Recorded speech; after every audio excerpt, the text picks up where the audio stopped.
Welcome to the Interstate Mets Report with your hosts, Nelson and Chris.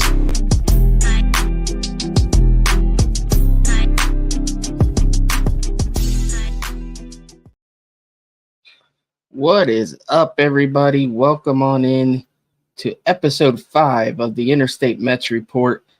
If you've been here with me before or with us before, you know that things are looking a little different. My co-host Chris is not currently here. He had a prior commitment, so I'm flying solo today, but that's all right. We'll have a little fun. Hopefully get some people in, get some comments, and get some interaction that way. Before I get to the show, obviously have to promote a little bit. So first off, if you could follow me on at Amishcountrymetsfan on Twitter, I would appreciate you. Also, you can follow me at Amishcountrymetsfan on Facebook, Instagram, and TikTok. And that is my username as well here on YouTube. So if you're over on Chris's page and are watching from there, if you could jump on over at some point and give me a sub, that would be greatly appreciated. If you are on my page, at some point, head over to Chris's page, my wonderful co-host. He'll join me again on Friday at 4 p.m. At CPNYSports is his YouTube handle. He is also on Twitter and Instagram, also at CPNYSports. And as always, follow us on Twitter at the Interstate Mets. So we're jumping on in. Few topics for you today. First one is the Mets-Dodgers review. Listen, the Mets came in and they needed to show us that the way they ended the first half wasn't what it was gonna be going forward.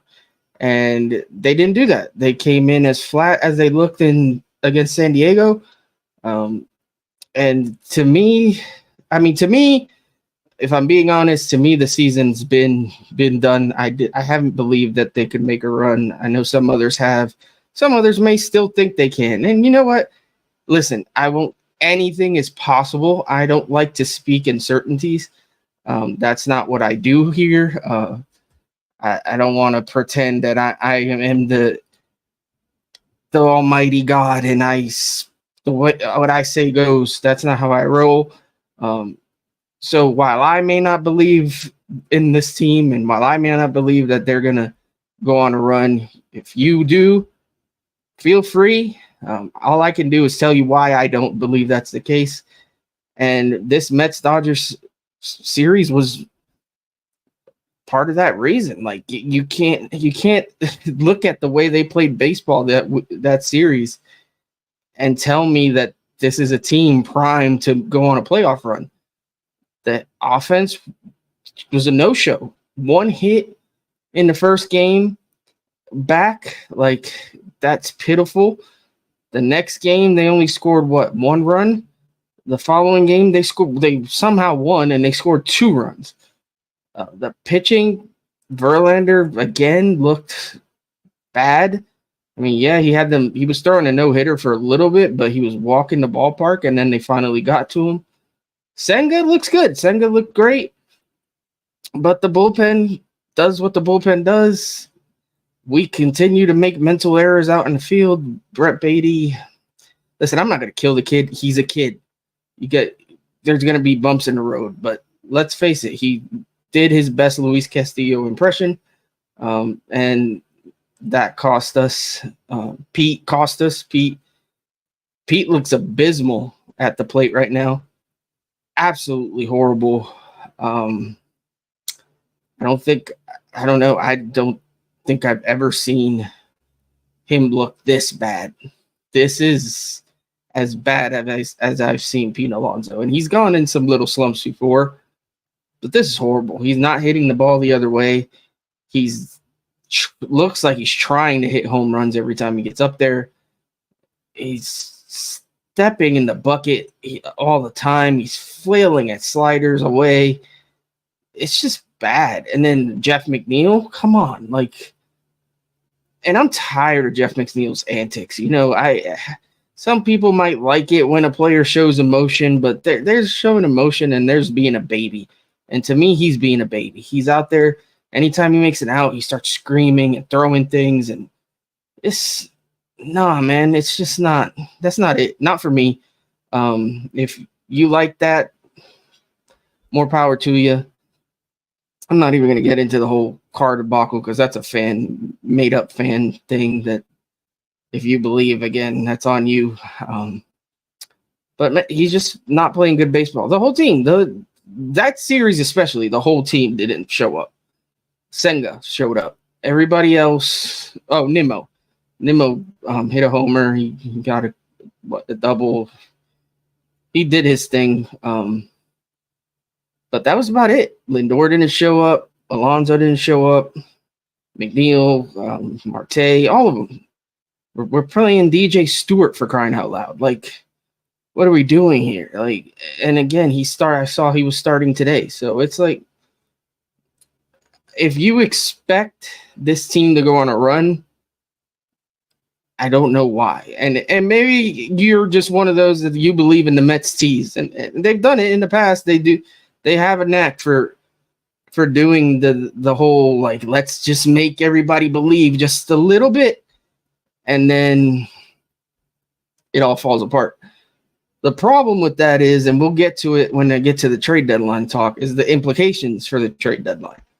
So anyways, the Mets-Dodgers series, like, is what it is. Like, it was ugly. There was, even the win wasn't pretty. There's not much to say about it. It sucks because we sit here, we're doing content, and we're trying to talk about this team. But what's there to talk about? They're just a bad baseball team, and we're gonna still do it. It's not a job per se, but it's what we do.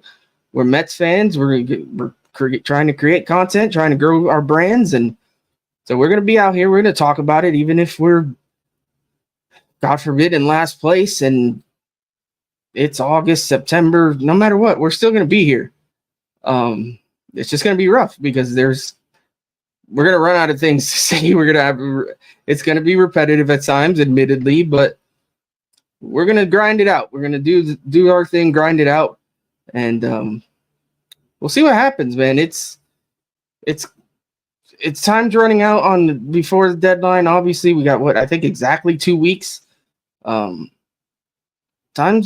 just running out. If you are of the mindset that we need to buy, this is the week. This is the week that they have to do something. And will they? I don't believe they will. But I can be wrong. I've been wrong before. I'll always admit when I'm wrong. I'm not going to sit here and be that guy that pretends I didn't say something. If the Mets go on a run, if the Mets somehow make the playoffs, I will be the first one that's going to be here and that's going to say, listen, hand up. I counted this team out and I screwed up. And I screwed up bad. But right now we sit at 43-50, 18 and a half games out of the East. That's not happening. I can tell you for a fact that's not. We are not winning the National League East this year. We're 8.5 out in the wild card. Plus the Marlins and Arizona who are already in. So 5 teams to jump. A good chunk of those teams right now are losing. The problem is we're not winning.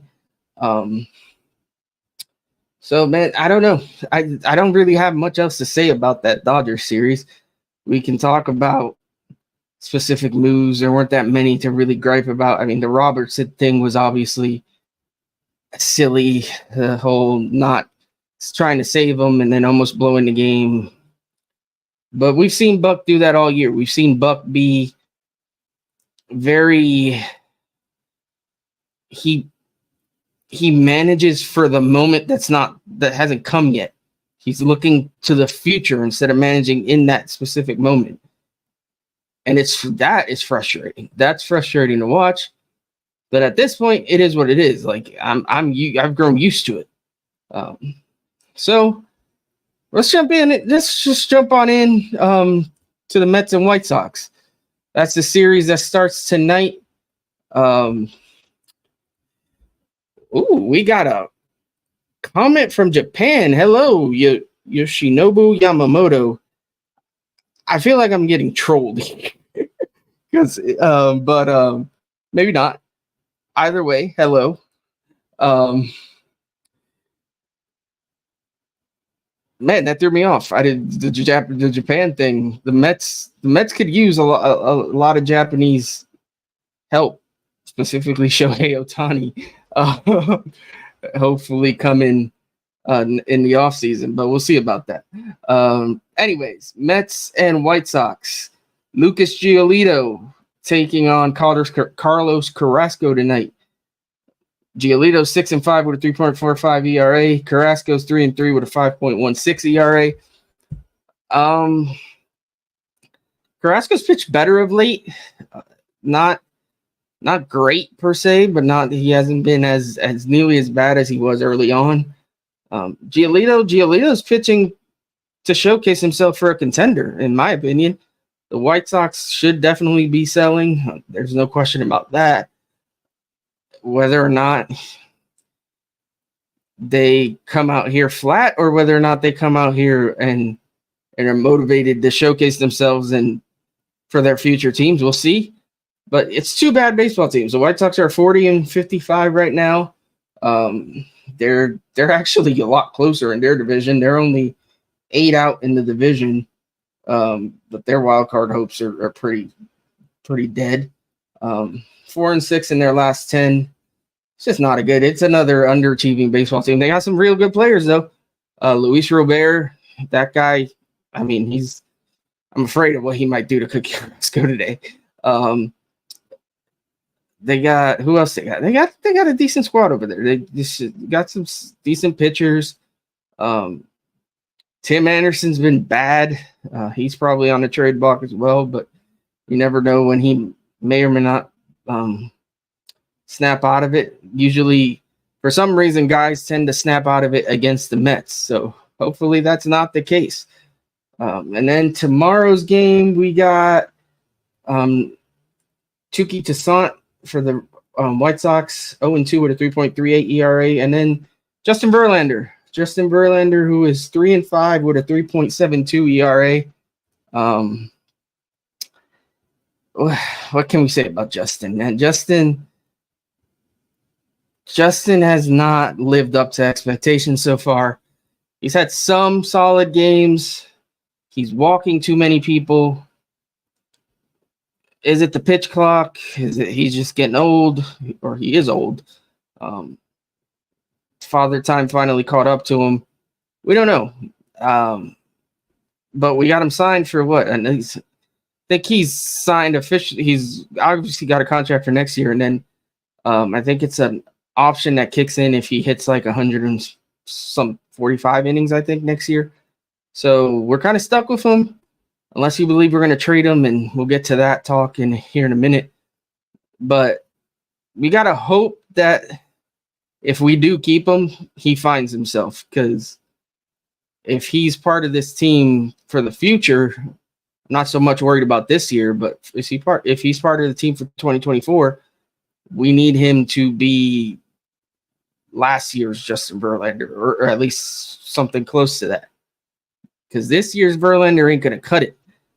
And so we'll see what he does tomorrow against this White Sox team. I don't know. I don't have high expectations, but again, there's always the possibility of the Mets tease, and that scares me a little bit, if I'm being honest. And then Thursday, it's a 1:10 p.m. start. Thursday, it's Jose Quintana making his Mets debut, coming back from injury against Michael Kopech. 3-8 with a 4.47 ERA for Michael. Guys got crazy stuff. He just haven't necessarily been able to put it together.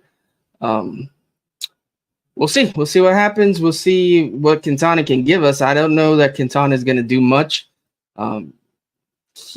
Most of his minor league rehab starts were pretty short. So I don't know how much he's going to have in the tank, how far they'll let him go. I do know that if he's only able to give us 3, 4, 5 innings, our bullpen is pretty bad. So is that a game we can win? A game where we have to rely on the bullpen? We'll see. There's a lot of we'll sees, and it sucks. This is not where any of us wanted to be. We obviously wanted to win this year. The goal was to win. The goal was to win the World Series. I thought we would regress a bit for sure, but I wasn't expecting another 100 wins. I think I said 90, and with improvements at the deadline, I thought maybe we could creep up to 92, 93, maybe even 95. That's not the case, obviously.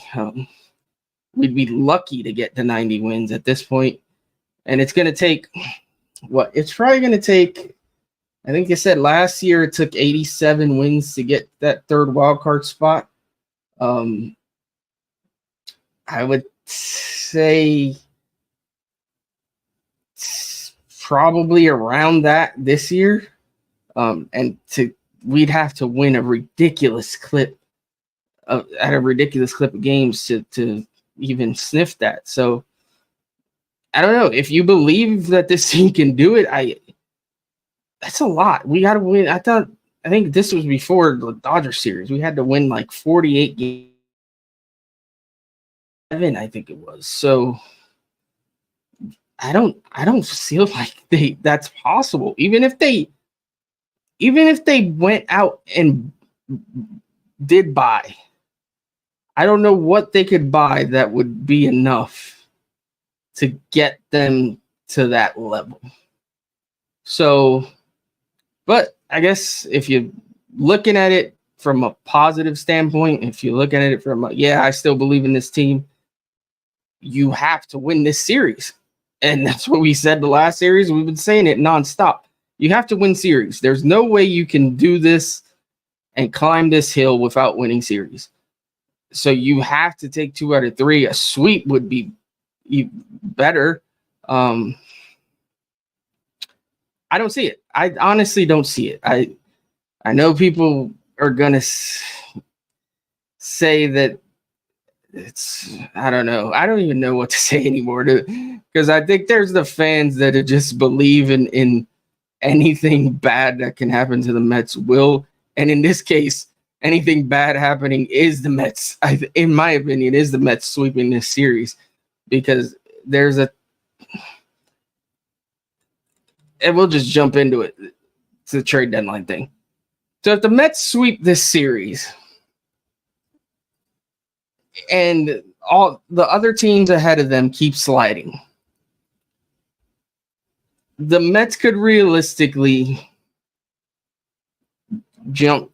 Say they make it 6.5 games after this series. Then they got Boston, the Yankees, and I think the Nationals. Say somehow they take the Boston series. They get it to like 5.5. Say by the time they get out of the Yankee series, if they get down to like 4.5 games, does that mean that this team's going to go by? That's what scares me because I don't think that is the right angle. If you get that close, I don't think they're going to have a choice, though. I think enough fans are going to buy in, and enough fans will go irate if we get that close and don't buy or at the very least just stand pat. And to me, that's bad. I'm sorry, it is. I don't want to I'm not rooting for Mets losses. I want them to win. I do. But if I'm looking at it logically and looking at it from a standpoint of this team's future, I don't think sacrificing talent to win this year is going to help us in the future because I just don't believe this team can win this year. You could go out and get Shohei Ohtani, and I still don't think this team will make it. You just don't. One guy's not going to be enough. And let's just say he gets us close. You're still going to need more. But if you trade for Ohtani, you're not going to have much else to trade for anybody else. And then the further implications there are the goal Steve Cohen has set out has been to build this farm system. We are just starting to do that. The pitching is coming around a little bit down there. We've drafted some decent hitters. We got some guys waiting in the wings. Yeah, some of them are a few years down the road. But now we're finally starting to build a stockpile. And we need to grow that stockpile. And it's not necessarily to wait for these guys to be able to perform in the big leagues. You need to grow the stockpile because you need enough talent down there where if you do swing for the fences on a big trade, you still got talent. Right now, we're in a situation where if we swing for the fences, that's it. We got nothing left. So we need to build up enough people, enough players that if we do make that trade, just like the Dodgers, for example. The Dodgers a couple years ago traded for Max Scherzer and Trey Turner. They didn't win the World Series, which was their ultimate goal, but it was a good trade for them, all things considered. They were able to do that and still have one of the best farm systems in baseball. And they're still stocked full of great young talent. Right now, the Mets aren't there yet. The Mets need to get there. So for the people that say, oh, you can't sell and it isn't worth it to sell for a couple prospects, I think that's BS. I'm sorry, I do. Because even if you don't, let's get this talk out of the way. Pete Alonso. No, I don't believe Pete Alonso is getting traded. Yes, I realize the 50 home run power doesn't grow on trees, blah, blah, blah, blah. I get it. All I am saying in regards to him specifically is if you were blown away, you don't hang up. And that's all you have to be open-minded to almost anything. There are very few untouchables on this team. Pete is borderline, but I wouldn't say no if I'm blown away. I don't know what blown away looks like, to be honest, but it would have to be a lot of talent. Is anybody out there going to offer it? Probably not. And that's why I don't think he's going anywhere. And I'm not saying that you actively shop him. I don't think you call teams and be like, hey, Pete's on the market, or, well, we're talking about this guy, but what do you think about Pete? No, I don't think that's feasible. What I think is, say you get a random call out of the blue and this team's willing to offer you a handful of prospects and maybe a couple major league ready guys. I know that's a lot. But still, if something like that were to happen, then I have to think about it. I'm not in the business of just hanging up and not entertaining things.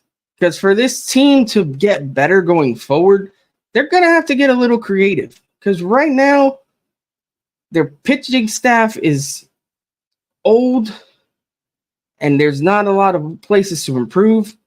And even in the lineup, there's not a ton of places where you're able to improve. Some of these guys we're riding with what we got, depending on what we do at the trade deadline, obviously. But so that's where I am with the Pete talk. So whatever. Pete's not going anywhere. Let's say that. Next, Jeff McNeil. I'm going to bring him up too. He's another guy. Am I actively shopping him? I wouldn't say actively, but he's not one that I'm not. I'm way more open to trading him. And maybe it's just because I'm not the biggest Jeff McNeil fan. And like I said, I don't like his attitude. He rubs me the wrong way. So Yeah, I would. If a team's willing to offer me a few solid pieces for Jeff, I'm willing to take it because look.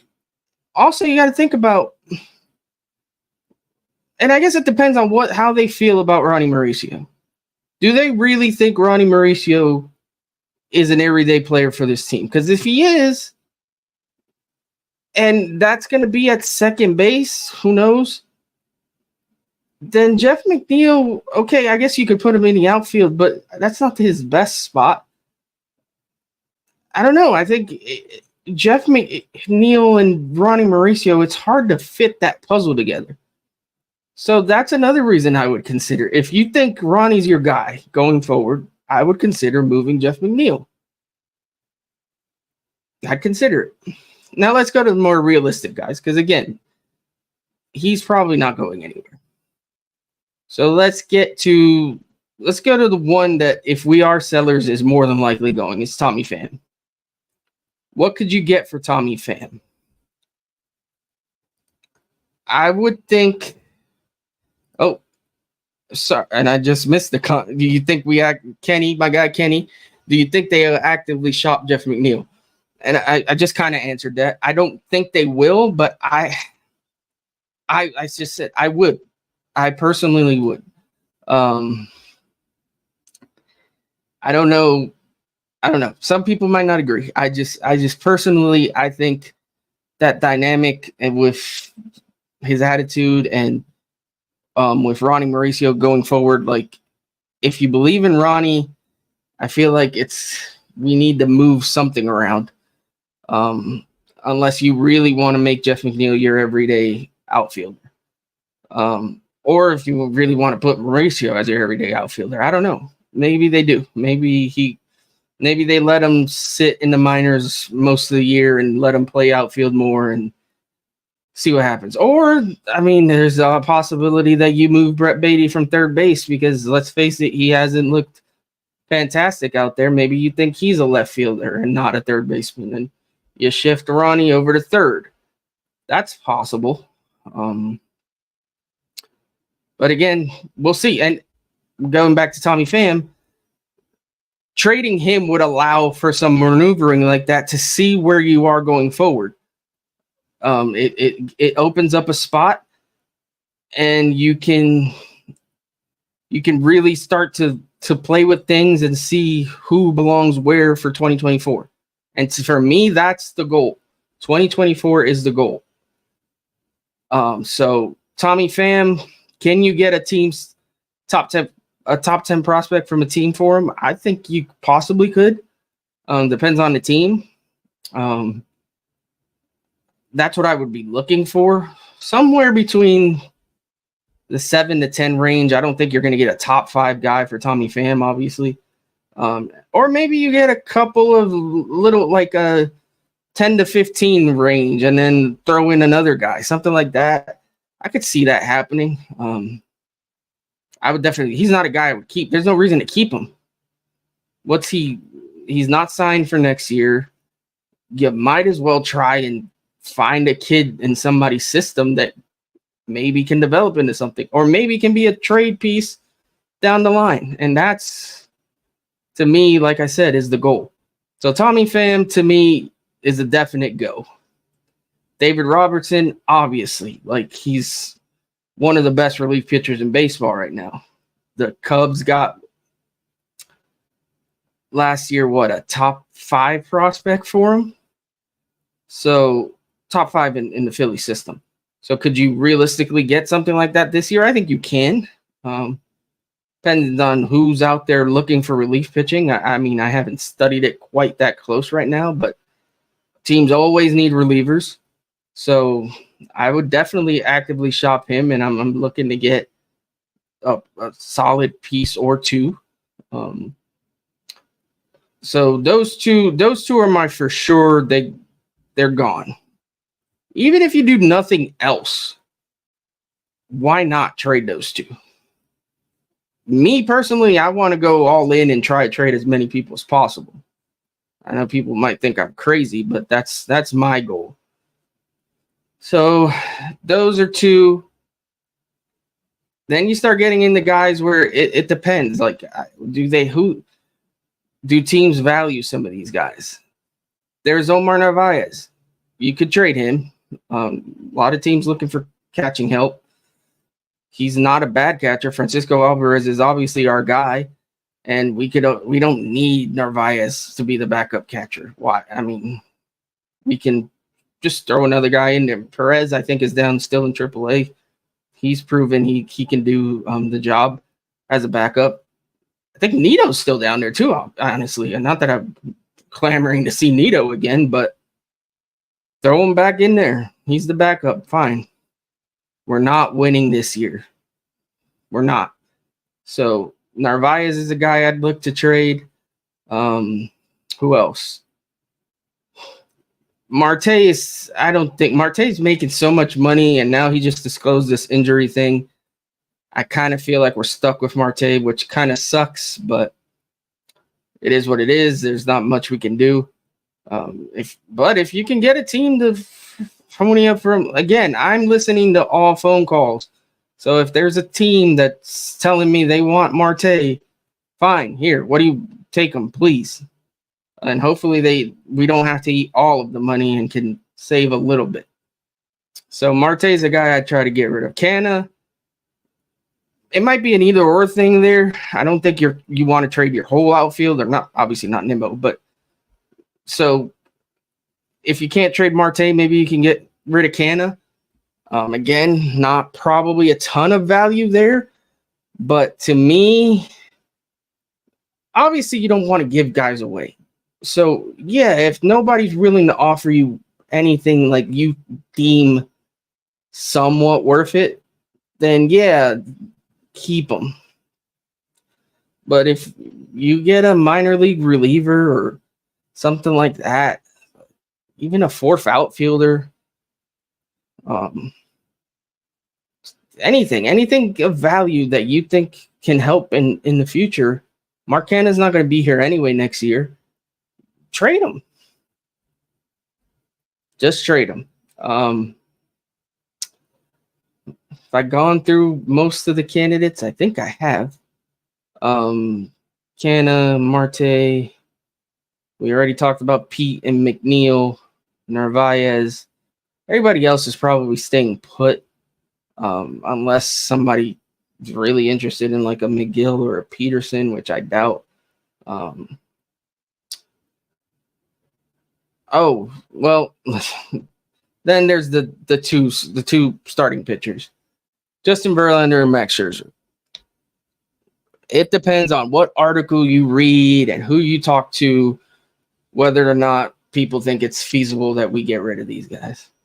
I saw a story come out today that said that the Mets are weighing the options of who they could possibly get to replace those two, or one of those two, and whether or not it's feasible to get rid of them and find that replacement for next year.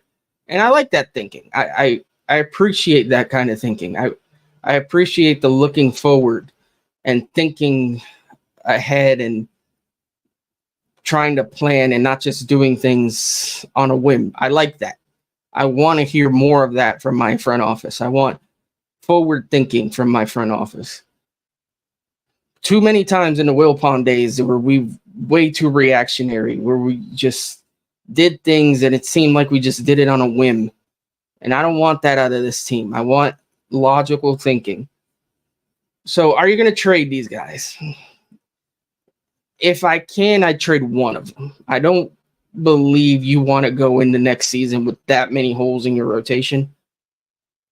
I would look to trade one or the other if you can. It's going to be hard. These guys have no trade clauses and they're making a ton of money. You would probably have to pay a ton, if not all, to get anything worth it back. And that's what it comes down to. If you can get a team that's going to give you something that's really deemed worth it for them, then yeah, I'm open-minded to it. But if it's just some fringe prospects and you're not getting anything out of it really, and you're still having to pay money, I just don't think that's the way to go. I know some people are just tired of those guys and they just want to not see them anymore. And I understand that sentiment, but it might not be the logical sentiment. Trust me, I'm tired of a lot of these guys. Like, there's a lot of these guys I don't care to see on the field anymore. But logically, it doesn't make sense to just get rid of everybody without thinking about where that sets you up for the future. Because I don't believe for a second you want to go into 2024 just punting that year as well. Kenny says Max said he would waive the clause. Yeah, and if he does, then that's obviously helpful. But again, it's the money. The money is what scares me. Like, I don't want to have to pay all of this dude's contract for him to pitch somewhere else. Granted, if we do and we can get like a really good return back, then yeah, sure. But if we do, we're paying half or most of it, and we're still just getting barely anything back in return. To me, that's not worth it unless you really just, unless you really just don't want to see Max Scherzer or the New York Met anymore. I just don't think that makes too much sense. So if I had to guess, I think both of them stay. That's just my guess. Again, could be wrong. And that's where we're at. That's this next week. We've been saying it every week. I feel like we say it the next 2 weeks, the next 3 weeks. This is it. This next week is going to be it. So do the Mets somehow get to within 5.5, 4.5 games and fool themselves into thinking they're buyers? Because in my opinion, that's what they would be doing. I don't know. I hope that I don't know. It's so hard because I don't want to say I hope they don't, because that's pretty much admitting that I want them to lose. And I won't root for losses actively, but I really hate to see them fall into this trap, because that's what it is. It's a trap. You know that freaking Star Wars meme with the little guy and it says it's a trap? This is what it is. It's a trap. Run for your lives. Don't do it. Don't convince yourselves that this is going to be worth buying for. Standing pat isn't really my favorite idea either. I feel like that's just, then for what? I don't know. I prefer they just stay where they are. Hopefully, if they stay 8, 9.5, 10 out, I would think that at that point they'd have to sell. I know there was an article today. I forget if it was Sherman or Heyman. I swear to God, they're both identical in the way they kind of report on the team. Said that they shouldn't sell and that it would be bad optics and this and that. It's ridiculous, man. The bad optics are already there. The team sucks. They paid $400 million for a crap team. So screw the optics. I think we're past that. I think that, to me, that's Wilpon mentality. And I'm done with that. I'm done thinking like the Wilpon run Mets. Steve Cohen's better than that. I feel like we're better than that. Yes, this year we look like a freaking Wilpon run Met team, but I don't necessarily put that on the owner. You put maybe a little bit Billy. I don't know. To me, if we're going to get into that, who to blame, it's the players, and Buck, I think, had a lot to do with this year. So we'll see. We got the White Sox tonight, and then Boston and the Yankees. I think we go to Boston, so that's cool. It's always fun to play in Fenway. I like watching the games at Fenway. Chris Yamamoto sounds like Keith Otani. Yeah, I don't know what that was about. I felt like I was getting trolled a little bit there. Obviously, Yamamoto's the pitcher that we just reported that we were interested in for next year. And we're obviously, Billy has big connections in the Japanese market, which is a reason that even if Stearns is here, I think you could see keeping Billy around, other than obviously they're friends. But yeah, Yamamoto obviously with the comment hello from Japan. I know somebody's probably trolling, but I don't know who. Um, there's a list of suspects that I could get into, but we're not going to do that here. But I appreciate you watching, Chris. Appreciate you stopping in and leaving a comment. You guys, you know how those group chat dudes are, man. It's just crazy. And I think we're all getting a little bored and a little, I don't know, just a little out there with our takes and the way we handle this season. It's going to be a long one for the next couple of months. I know some people are ready to check out. I mean, I wish I could. Obviously, I got to do the content. I'm going to be here. I'm going to do videos every freaking day, and we'll be doing this show. My buddy Chris, my co-host, my other Chris, I call him the white Chris. Dominican Chris is my friend here from the group chat. There's a lot of Chris's on Twitter. But yeah, Chris will be back on Friday. I want to thank you, Kenny, for joining in. I'll try to catch your show tomorrow. I hope you're doing one tomorrow. 10 a.m. Matter of fact, I'll plug that. Out of the Box Sports Network. My guy Kenny Fry, the Bat Cave. He does a Mets show. He talks Kings hockey, I believe, as well. And he usually does that Wednesdays at 10. Sometimes he takes off, obviously, family reasons and whatnot. But yeah, I think tomorrow at 10 a.m. So check him out for that. Thanks for the show. I appreciate you, Yamamoto. Kenny Fry. Yes, sir. Thank you. Yep. Anytime, brother. Kenny is the man. The guys over there. I love the guys over there out of the Box Sports. Shout out to everybody there. And yeah, shout out to everybody watching. If you are watching this later on, please give a like, give a comment, please subscribe. Matter of fact, before we jump out of here, just going to run through this real quick. Again, follow me at Amish Country Met on Twitter. It's at Amish Country Mets Fan on Facebook, Instagram, and yes, I do have a TikTok.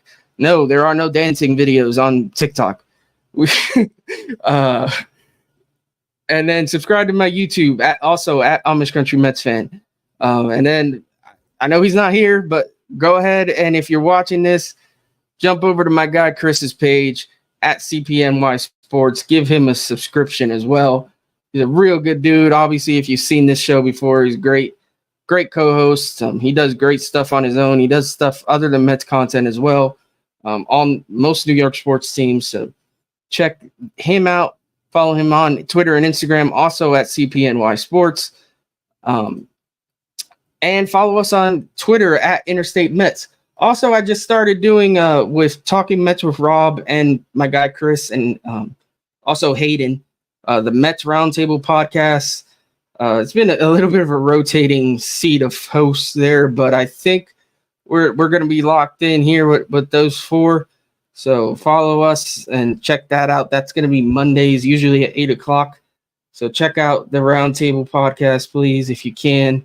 It's a fun little venture. I know we talk about a lot of the same things, and going forward, we're probably going to try to switch up the topics a little bit so it's not that repetitive. But not everybody watches every show, though, so there's that too to think about. So if you got something for us to talk about, or there's certain content you want to see Mets related on my channel, obviously, but just drop a comment, send me a message, whatever. I'll try to get to it. Like, I'm open to suggestions.